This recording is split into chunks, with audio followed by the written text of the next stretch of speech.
Hey, what's up? This is 36 Drew coming to you, N3O Clan representing. What we have here is a 1v1 VOD, video on demand, from perspective of 36 Drew on the map Mongolia versus underscore Spritz, that's underscore SPRITZ. He is a brigadier. So his rank is 40, so he's actually at the top end of the brigadier, and he is ranked 31st in the world currently. I will be playing as Aztec, and he will be playing as Iroquois. I will be starting in the 4 o'clock position, and he will be in the 7 or 8 o'clock position. So let's talk about what's happening early game. I'll do all the sort of typical Aztec stuff at the start of the game. I'll use my warrior priest to scout before I get a fire pit up. My explorer will of course be converting guardians early, using them as scouts, and in fact on this map with Mongolia you start with a scout and you want to be using him to go around the map and collect sheep and other herdables to bring them back to your town center. There's a couple of things you can do with your herdables. You can also have them scout on the way back. I like to eat them right away just so I get a quick age up. I think that makes most sense as Aztecs.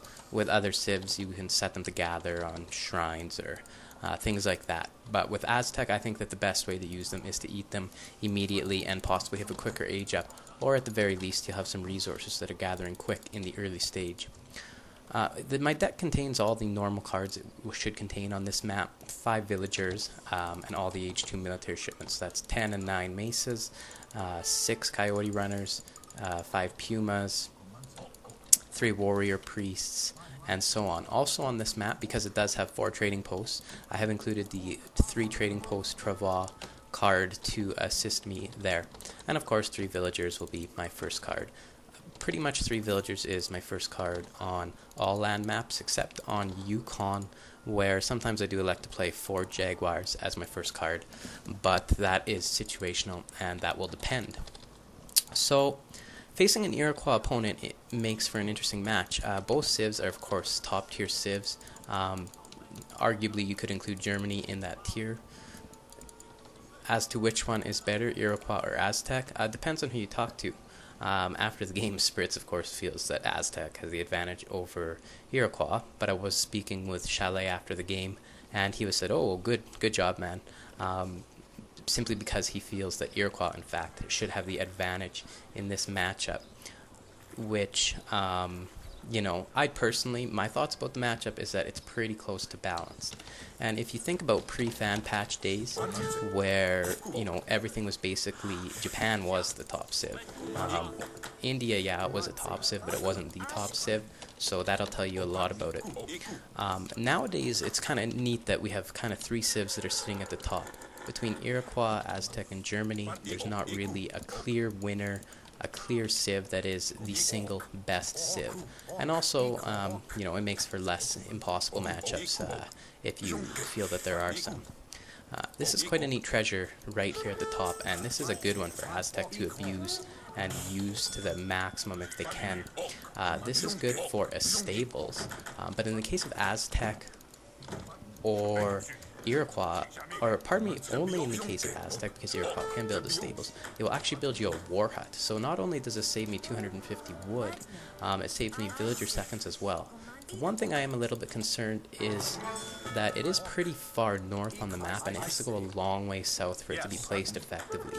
It's a bit of a dangerous path for it to go all the way south, and it's all, I could encounter as a war chief with a nice army of converted guardians, an early canyon shipment, who knows if he uses the fast age politician, or early big button tomahawks. There's a lot of things that could go wrong here, which concerns me a little bit. Nonetheless, I rescue it and I start to address my villagers in terms of distribution on wood and coin to reflect that.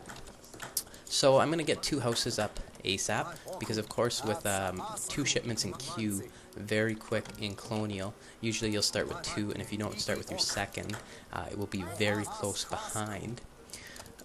You're going to need 2 houses, you're going to need 40 pop space, and in fact you're going to need 50 pop space really quickly after that.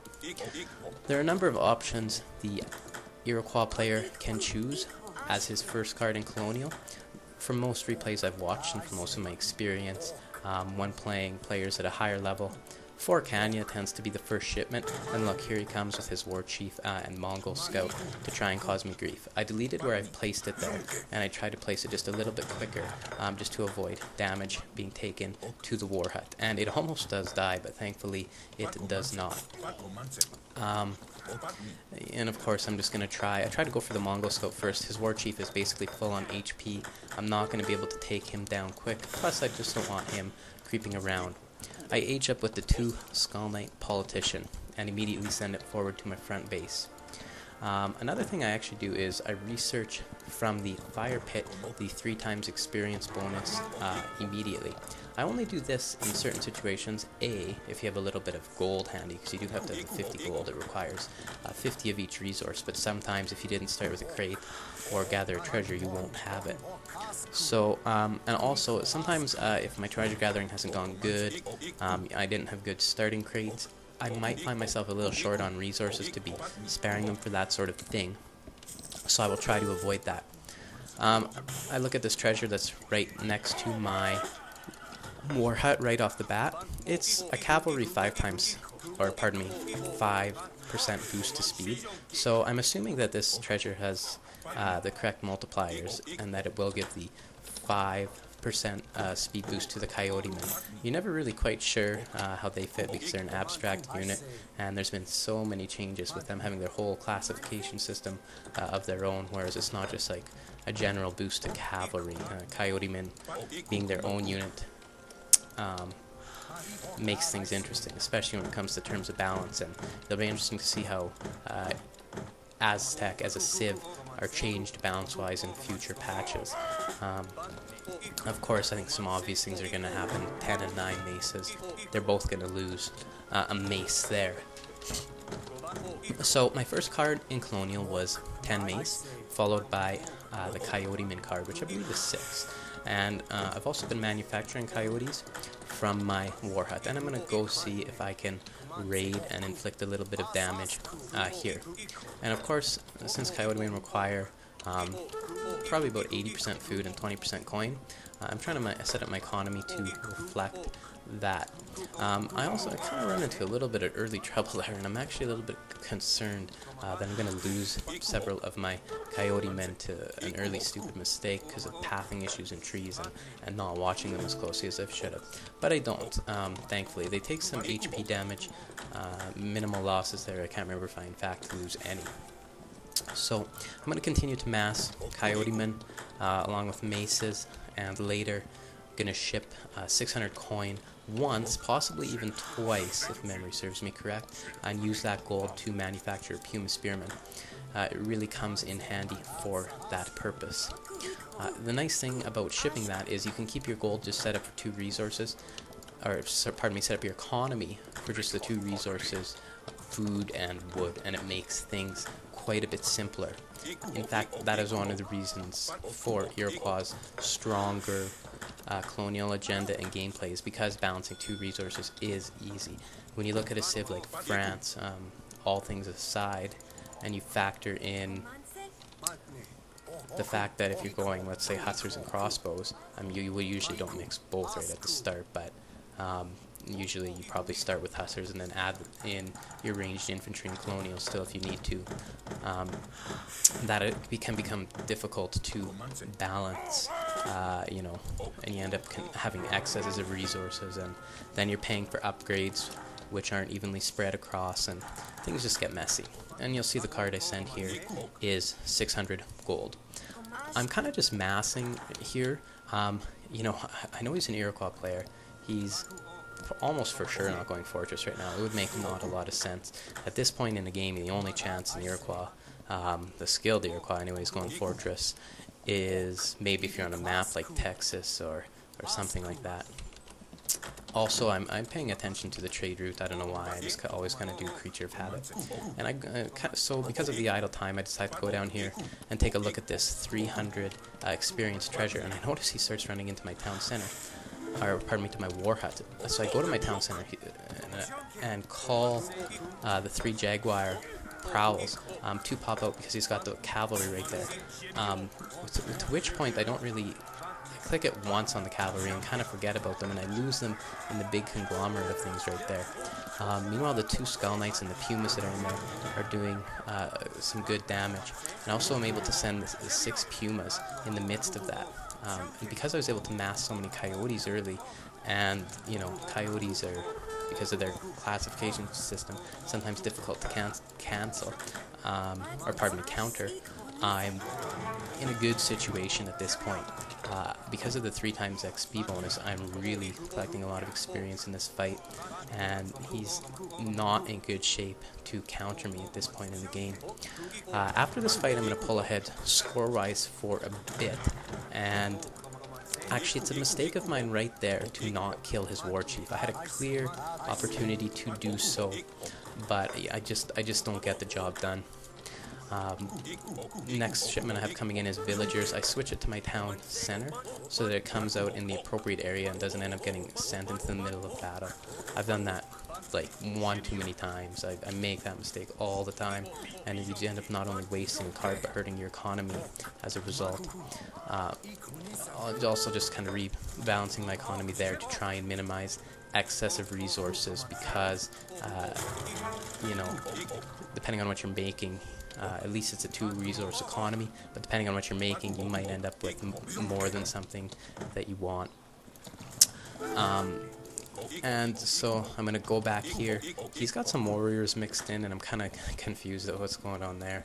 Like, he obviously built a fire pit, and probably what he's done is just had dancers going for a bit to just get some warriors on there, and then set his villagers back on their resources, just because they add a little bit of damage to the army. So I just creep back for a minute, and I'm walking around here looking to see if there's any villagers, any stray army, and I'm going to creep back in and see if I can siege that stables. The nice thing about shipping the 600 gold is I've got a decent army of Pumas, and normally Pumas are a unit that can be effective, but they can also die easily, especially against Eurocivs due to their classification as a siege trooper, and due to just how they are as heavy infantry. And of course, hyenas are pretty good against heavy infantry. You'll notice I ship the 3 warrior priests, and of course they're going to go on my fire pit. And immediately when that card comes, that is almost exclusively when you're going to start going for your spam to try and get 10 warrior priests on your fire pit. And by the way, I'm not really an expert at Aztec. They happen to work well for me this game. Things went well. Didn't make too many mistakes. And I know their early game well enough. When things get a little bit later, there's a lot of other guys who'd be able to comment better, and even I'm sure there'll be guys that'll look at this game and comment and you know, have better input than me. And there again, I go to rebalance my eco. I have a little bit more wood than I need. I don't need as much food either. I'm not really committing myself full-fledged to a battle just yet. I don't feel comfortable that I can win it. Part of that has to do with the psychology of playing a higher player, and part of that just has to do with not knowing what's behind there. I really don't know at this point what his military unit population is, and it kind of makes me feel uncomfortable. Here I'm going to cancel. I'm going to go for the Coyote hit point and speed card. That card is just really quite awesome. When you talk about boosting both their speed and their hit points, basically what you have is an army of quick cavalry that is really not easily countered, and when you factor in a fire pit and you get some warrior priests on it and the attack dance, things can get really ugly.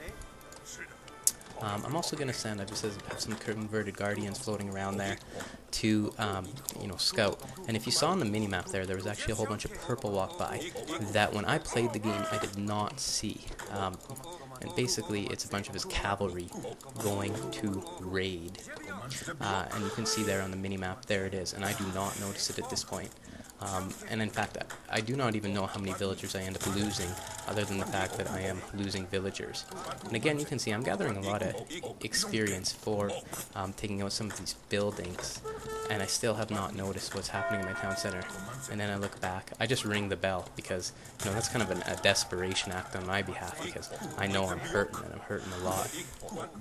And so I'm going to continue creeping in, and to continue to try to take out houses, to take down any buildings I can without suffering large military losses of my own. I know I still have a score advantage at this point in the game, but when you're playing somebody who's ranked number 31 in the world, you are a little bit concerned that he's going to pull out a big wave of something, and you know it's just something that you got to be worried about. Here I've got a decent number of warrior priests now. I don't have 10, but I've got a number of them as well as some villagers on the fire pit. I'm going to start going for that town center. I'm going to start trying to take it down. As the description says, by default, as manufactured by Microsoft Games, it is a key building in your colony. If you lose it, it's going to hurt, especially in this scenario, especially with attack dance. And he loses it. To his credit, he tries to still fight this out. If it was me, I would just resign right away, probably. But those coyotes are upgraded. He's going to try to flank around to try and put his cavalry on my maces and maybe somehow do some damage there.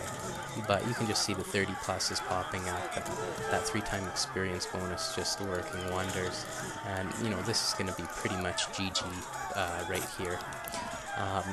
It was a very interesting game. Of course, I'm very happy with the outcome. Very nice to be able to play with a player this high. It's always a privilege, I think, to play with guys like this, or Chalet, or even the other day I played 2 games versus H2O, which I got murdered in, but that's okay. And if we have a look at our graphs here, some all resources gathered, some military unit population. After that initial battle, it was pretty hard for him to make a comeback from that. Especially like my villager production was good. It was always constant. Things were just rolling. Things were smooth. Things went well. And when I come out of the game here, I'm just going to take a look in the PR ladder just to see indeed what his rank in the world is after I cancel Nitro Z's invite. So I go into the Supremacy Power Rating ladder, and I look, and he is 31st in the world. Good game, Spritz. Hope you enjoyed it.